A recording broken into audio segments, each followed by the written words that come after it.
कि ये भारत का किसान है, ये तेरी तरह नहीं डरता कि 3 मुकदमे होने पे संसद में लुगाइयों की तरह रोया था।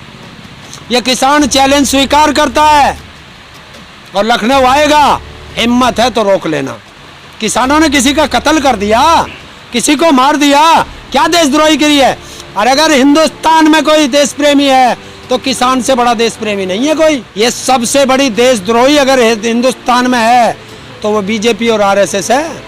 आपने सुना कानपुर में कि बीजेपी के गुंडे, बीजेपी के नेता अपराधी को पुलिस को पीट करके छुड़ा करके ले गए। तो किस हत्याएं कौन करे, लाठी डंडे कौन चलावे, उनके टिकट कौन, वो उनके पर्चे कौन छीन के ले गया? अपहरण करता ये, हत्यारे ये, बलात्कारी ये, और क्या क्या करवावे? किसने बताया? देखिए, अंबानी लोकतंत्र का चौथा स्तंभ है क्या?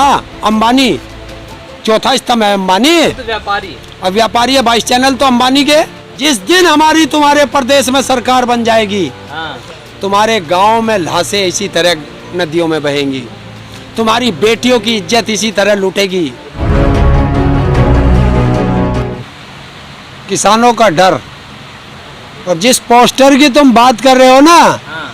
धन्यवाद उस पोस्टर का कि जो किसान बीजेपी के नाम लेते थे उनको औकात दिखा दी कि बीजेपी में तुम्हारी औकात ये है।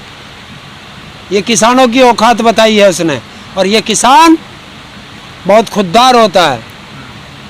जब आप कुछ किसान का एक वो है दोहा कि किसान गन्ना ना दे भेली दे दे, तो ये किसान ने अपने उस पे ले ली है। किसान का क्या बोलते हैं? नहीं दिल पे ले लिया है। दिल पे लिया है, दिल पे लग गया। स्वाभिमान, स्वाभिमान के साथ छेड़खानी हुई है। ये स्वाभिमान से छेड़खानी की गई है और ये योगी और मोदी की चाल है।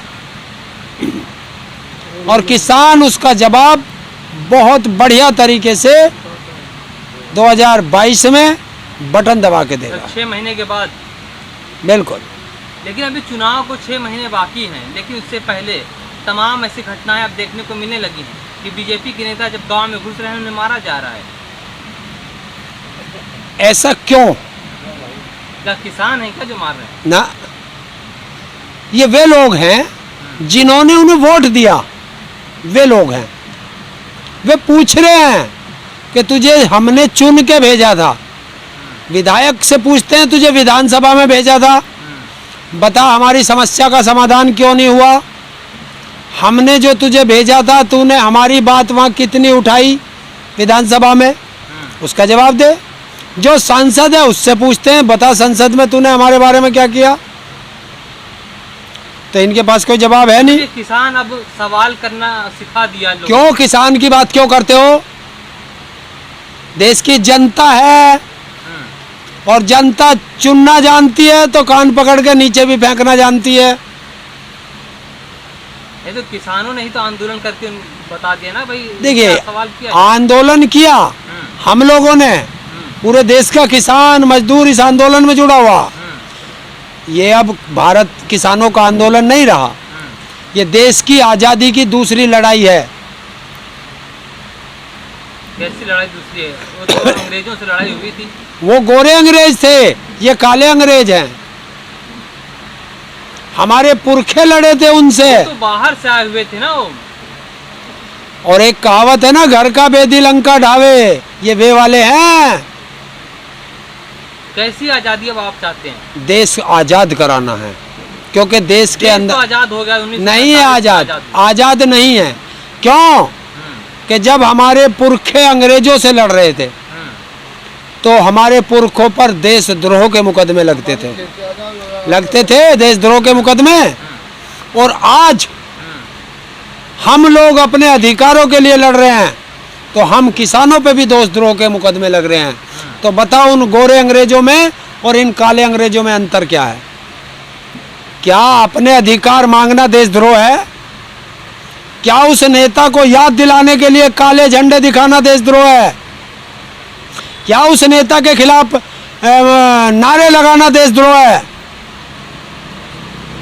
और योगी आदित्यनाथ को बता देना, जो कहते हैं यहाँ योगी बैठा है, उसको भी और उन अंधभक्तों को भी जो किसानों के पोस्टर जारी कराते हैं, उनको बता देना कि ये भारत का किसान है, ये तेरी तरह नहीं डरता कि 3 मुकदमे होने पे संसद में लुगाइयों की तरह रोया था। ये किसान चैलेंज स्वीकार करता है और लखनऊ आएगा, हिम्मत है तो रोक लेना। अभी आपने आज़ादी की बात की, आज़ादी किन किन चीज़ों से चाहिए? अभी आपने कहा कि बोलने की आज़ादी, झंडा, काले झंडे दिखा तो रहे हैं आप, क्या कहाँ रोका गया आपको? झंडे तो दिखाते हैं। देशद्रोह के मुकदमे क्यों लग रहे हैं? देशद्रोह के मुकदमे, 307 के मुकदमे ये किसानों पे लगते हैं। किसानों ने किसी का कत्ल कर दिया, किसी को मार दिया, क्या देशद्रोही करी है?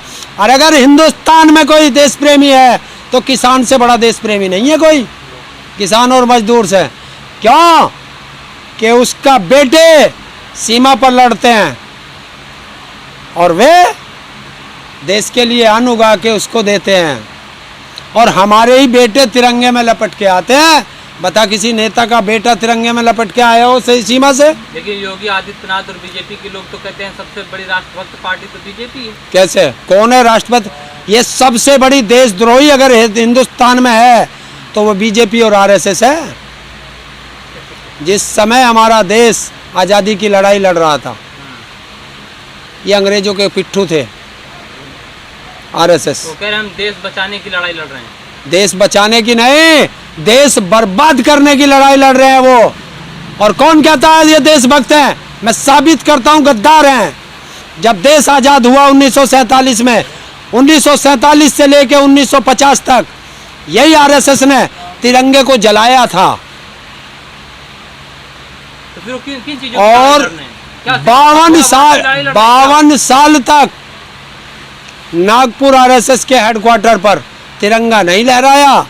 अगर तिरंगा जलाने वाले हैं, आप कह रहे हो तिरंगा जलाने वाले लोग हैं, तिरंगा न लगाने वाले लोग हैं, तो क्या उनका क्या है, क्या चाहते हैं? उनका एजेंडा है कि भारत में 2 संविधान हो। एक भारत का संविधान जो बाबा अम्बेडकर देके गए थे, और एक संविधान आरएसएस का संविधान। और आरएसएस के संविधान में साफ लिखा है कि भारत की जो क्या होते हैं उद्योगपतियों, भारत की जो संपत्ति है वो 2%, 3%, 5% उद्योगपतियों के हाथ में हो, और भारत की लगभग 90% जनसंख्या भूखमरी से, गरीबी से लाचार हो, क्योंकि राज गरीबों पे किया जाता है, अमीरों पे नहीं। इसलिए भारत की जनता को अनपढ़, जाहिल, गंवार बनाना चाहते हैं, क्योंकि पढ़ा लिखा सवाल करता है और सवाल का जवाब नहीं दे पाती है सरकार। इसलिए ये चाहते हैं कि अनपढ़, गंवार, जाहिल रहें, और इनको पता है कि इनका अगर कोई मुकाबला कर सकता है तो भारत का किसान है। इसलिए किसान की आन बान शान पे इन्होंने चोट की है। वो तो पढ़ाई लिखाई पे भी ध्यान से कहते हैं, बेटी पढ़ाओ, बेटी बचाओ, बेटी पढ़ाओ का नारा देने वाले लोग हैं। हाँ, बेटी पढ़ाओ, बेटी बचाओ। किससे बचाएं? किससे बचाएं? ये नहीं आगे सुना तुमने? बीजेपी वालों से बचाओ। सेंगर नाम सुना है? सुना है ना? मुंह से बोलो, हाँ करो या ना करो। सुना है? सुना है? किस, वो क्या था, किसकी पार्टी का था, किस जुर्म में जेल में है? बेटी के बलात्कार में। आपने सुना है चिन्मयानंद किस जुर्म में गया था? आपने सुना है हाथरस कांड के हाथरस की बेटी के साथ बलात्कार हुआ और पूरी सरकार बलात्कारियों को बचाने के लिए खड़ी थी, स्वयं योगी भी खड़ा था। लेकिन जब और आपने सुना लखीमपुर खीरी में चीरहरण हुआ, किसके गुंडे थे? बीजेपी के। आपने सुना कानपुर में कि बीजेपी के गुंडे, बीजेपी के नेता अपराधी को, पुलिस को पीट करके छुड़ा करके ले गए। तो किससे बचाना बेटी? बीजेपी से। वो तो कहते हैं कि उत्तर प्रदेश को हमने अपराध मुक्त कर दिया है, वहाँ पर गुंडे मवाली को सलाखों के पीछे छोड़ दिया। आप कह रहे हैं कि यहाँ पर इतने अपराध हो सुन, रहे हैं? एक एक सवाल करता रहो, जवाब लेता रहो, 2 सवाल करेगा, एक छूट जाएगा। अपराधी मुक्त कर दिया, यही कह रहे? अपराधी मुक्त नहीं, अपराधी युक्त कर दिया। अभी चुनाव हुए थे जिला पंचायत के और उसके प्रमुखी के। प्रदेश में कितने जिले हैं? 75। 55 जिलों में हिंसा हुई है। चीर हरण कौन करते हैं? गुंडे कौन करें? अपहरण कौन करें? हत्याएं कौन करें? लाठी डंडे कौन चलावे? उनके टिकट कौन, वो उनके पर्चे कौन छीन के ले गया? अपहरण करता ये, हत्यारे ये, बलात्कारी ये, और क्या क्या करवावे? सारे तो ये हैं। मतलब जो उन्होंने कहा वो कुछ किया नहीं है। लिख ले, बीजेपी जो कहेगी उसका उल्टा, और अगर ना हो तो सबूत के साथ पेश करूंगा। बोल। आने वाले विधानसभा चुनाव में किसानों की क्या भूमिका होने वाली है? बीजेपी की खिलाफत। जहां जहां देश में चुनाव होंगे, किसान वहीं वहीं अपना ट्रैक्टर लेकर के जाएगा। कहीं ऐसा तो नहीं किसानों का मकसद सिर्फ यही रह गया है बीजेपी को सत्ता से बेदखल करना? ना, हमारा ये काम नहीं था। हमारा काम था कि हमारे तीनों काले कानून वापस हो, एमएसपी पे गारंटी का कानून बने, स्वामीनाथन रिपोर्ट संपूर्ण रूप से, सब सुन, संपूर्ण रूप से धरातल पर लागू हो, और एक हमारी कमेटी बन जाए, और कोई मुद्दे होंगे तो उसमें सुलझा लेंगे। ये मकसद था। लेकिन मकसद बदल गया लगता ना, आज भी मकसद वही है। ये बदल रहा है, सरकार बदल रही है। सरकार तो कह रही बातचीत के लिए किसान आए। किससे कहा? अभी तोमर ने भी कहा था। किससे कहा? रास्ता खुला हुआ है। किससे कहा? किसानों से कहेंगे ना वो। किसानों से नहीं कहा, टेलीविजन वाले से कहा। टेलीविजन पे तो कहेंगे ना, चिट्ठी भेजते हैं जिस तरीके से पहले आया था लेटर, किसानों को बताया गया था कि आपको विज्ञान भवन आना है, इस तारीख को आना, इस समय पे आना है, और ये आपके पास है, भेजो। भेजते क्यों नहीं?